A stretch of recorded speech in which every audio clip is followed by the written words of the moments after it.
Journalist महोदय, सबसे पहले पुलिस डिपार्टमेंट को चाहिए कि ऐसे लोग जो वक्तव्य देते हैं, चाहे कर्मी सेना हो या अन्य, उन्हें फौरन अरेस्ट किया जाए। चूंकि ये सब असंवैधानिक है। ये लोगों को बीच में नफरत और एक तनाव पैदा करता है। तो इस तरह का कानून में कोई जगह नहीं है और ऐसी सूरत में पुलिस और न्यायालय को तत्काल संज्ञान लेते हुए ऐसे लोगों को अरेस्ट करना चाहिए। लेकिन सवाल ये खड़ा होता है कि ना ही देश के प्रधानमंत्री बोल रहे हैं, क्योंकि सलमान खान एक आम आदमी नहीं, वो देश का बहुत बड़ा सुपरस्टार है। देखिए, इसमें एक सेलिब्रिटी है, सलमान खान हो या आमिर खान हो या कोई भी लोग हो, उसमें देश के प्रधानमंत्री एक उत्तम और पूरे भारत के 150 करोड़ का प्रतिनिधित्व करने वाले होते हैं। प्रधानमंत्री पे हम लोग बहुत सारी उंगलियां उठाते हैं और कहते हैं कि वो जो है जात पात ऊंच नीच ना करें, भेदभाव ना करें, क्योंकि वो हर एक जनता का होते हैं। छोटी समस्याएं और बड़ी समस्याएं उनके संज्ञान में रहती है, लेकिन उसके लिए बहुत सारे विभाग, बहुत सारे डिपार्टमेंट बने हुए हैं, बहुत सारे मिनिस्टर हैं, बहुत सारे हमारे अथॉरिटी और एजेंसियां हैं। उन सबको लेना चाहिए। आज जिस तरह से, चाहे वो पेड मीडिया कहें, गोदी मीडिया कहें, अंधभक्त मीडिया कहें, उन लोगों ने दिग्भ्रमित कर रखा है, सही रिपोर्ट नहीं दे रहे हैं। और जो जिस पे हम लोग थोड़ा बहुत जो है जानकारियां हासिल करते हैं वो सोशल मीडिया है। सोशल मीडिया को पे भी चाबुक चलता है, उन पे भी किसी न किसी तरह की दौड़ लगी हुई है, उनको दबाया जाता है, उनको डराया जाता है। तो इस तरह से आज जो समाज के अंदर जो न्यूज भी, जो खबरें भी जो छन के आती हैं, वो सब के सब ऐसे खिचड़ी बना होता है कि किस पे विश्वास किया जाए और किस पे नहीं किया जाए। जनता जो है बहुत सारे न्यूज को देखना बंद कर दिया है। प्रशासन जो है अपने कान में कोटन डाल कर करके वो अपने काम में या अपने पार्टी को जिताने में या देश विदेश घूमने में लगी हुई है। तो इस तरह से देश जो है भगवान भरोसे चल रहा है। कैसे चल रहा है, कब चले, कब ठीक होगा, कब ठीक नहीं होगा, इसकी कोई गारंटी नहीं है।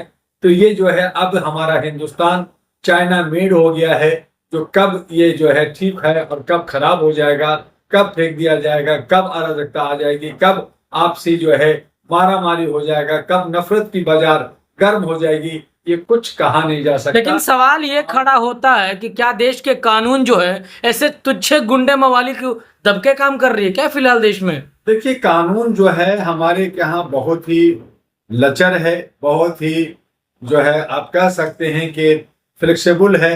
और इस पे जो है जनता बार बार आवाज उठाती है, लड़ती है, भिड़ती है और इसीलिए जो है कानून भी डरी सहमी होती है। हालांकि इनको जो है बहुत ही टाइट होना चाहिए।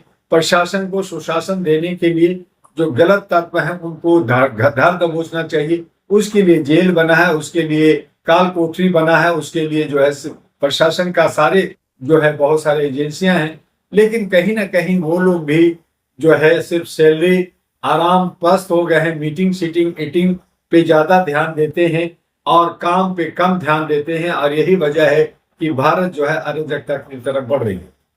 सलमान खान धमकी देने के बाद से पहली बार बिग बॉस शूटिंग करने गए, तो क्या लग रहा वहां पे इनकी धमकियां जो दिया गया वो हो सकता है दोबारा? देखिए, सलमान खान एक सेलिब्रिटी है और उनको जेट सिक्योरिटी मिल गया है। जरूरत से ज्यादा उनको सिक्योरिटी दे दी गई है, 3 लेयर का सिक्योरिटी दे दिया गया है। अब वो जो है उनके पास भी गुंडे बदमाश होंगे, बहुत सारे लोग हैं और वो अपना उनकी रोजी जो रोजगार है उस जो है वो शूटिंग है, उसी से उनका धंधा पानी चलता है। क्योंकि उन लोगों का वही काम है, दूसरा काम तो आता नहीं है, तो वो काम कर रहे हैं। अब रह गया कि इस तरह की जो धमकियां देना और उस पर इनाम घोषित करना, ये सब जो है असंवैधानिक है। सत्ता को चाहिए और प्रशासन को चाहिए, पुलिस को चाहिए कि ऐसे जो लोग भी वक्तव्य देते हैं उनको फौरन अरेस्ट करके जेल में डाल दो। लेकिन मुंबई पुलिस कर्मी सेना पर कोई कार्रवाई क्यों नहीं करती? क्योंकि लगातार करनी सर, कभी कभी हमेशा अक्सर गुंडों को लेकर के जो है कि इस तरीके के नाम घोषित मुंबई पुलिस जो है वहां मुंबई अपने अपने हिसाब से देख रही है। करनी सेना का जो मेन हेडक्वार्टर है, जहां से बात करते हैं, वो राजस्थान है। तो राजस्थान सरकार को सोचना चाहिए, केंद्र सरकार को इस पे संज्ञान लेना चाहिए, लेकिन नहीं ले रही है। कोई कुछ भी बोल रहा है, किसी को मार दो, किसी को जला दो, किसी को काट दो। तो इस तरह की जो है, इस तरह का जो बाजार चल रहा है, तो इसमें जो है बहुत ही अजीबोगरीब हो गई है। जनता जो है पस्त पड़ गई है, जनता खामोश हो गई है, जनता डर गई है कि कब किसके साथ क्या घटना हो जाएगी।